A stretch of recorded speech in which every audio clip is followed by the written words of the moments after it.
Hi friends, ఎలా ఉన్నారు? నేను మీ శిరీష.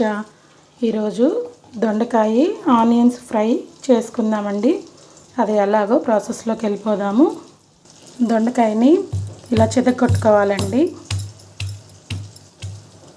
కట్ చేసుకోకూడదు. అలా చితగొట్టుకొని పొయ్యి మీద బాండి పెట్టుకొని అవిగొండి వేపుకుంటున్నాను. ఇవి ఆల్రెడీ వేగిపోయాయండి. దీంట్లోకి ఇప్పుడు ఉల్లిపాయ కారం ఎలా చేయాలో చూద్దాం పదండి. మన రోట్లో ఈరోజు కరెంట్ కూడా లేదండి, అందుకని నేను ఇదిగోండి రోట్లోనే ఉల్లిపాయ కారం దంచుతున్నాను. ఆల్రెడీ ప్రాసెస్ స్టార్ట్ చేశానండి, ఇంకొంచెం ఎదిగితే అయిపోతుంది.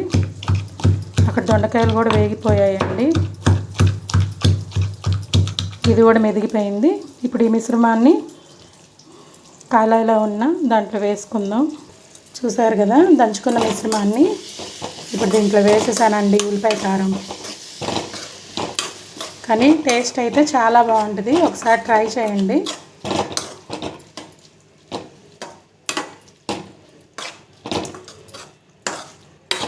ఇది ఒక 5 మినిట్స్ వేగనిద్దామండి.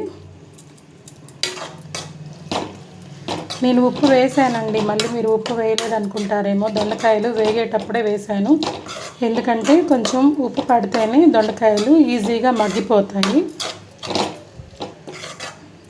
చూసారు కదా, మన దొండకాయ ఉల్లికారం రెడీ అయిపోయింది. ఇప్పుడు వేడివేడి అన్నంలోకి ఇది సర్వ్ చేసుకుందామండి, తినేద్దాం. బాగుంటుందండి, నెయ్యి వేసుకొని తింటే. ఇంకా దీంట్లోకి ముద్దపప్పు ఉంటే కూడా సూపర్గా ఉంటుందండి. ట్రై చేయండి. Please subscribe. Thank you for watching. Bye friends.